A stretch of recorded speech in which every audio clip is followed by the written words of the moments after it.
Guys, welcome back to my channel. তো আজকে আমরা ছাদ চলে এসেছি। তো আজকে ছাদে অনেক রোদ আছে, সেদিন অনেক পানি হয়েছিল। তো আজকে আমার বোন ছাদে আছে, তো সে এখন নাচবে। গাইস পুরো ভিডিও দেখতে থাকুন। তো নাচবা, কি গায়ে নাচবে গো?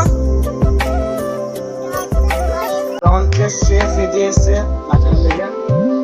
গাইস তোমরা পুরো ভিডিও দেখতে থাকো।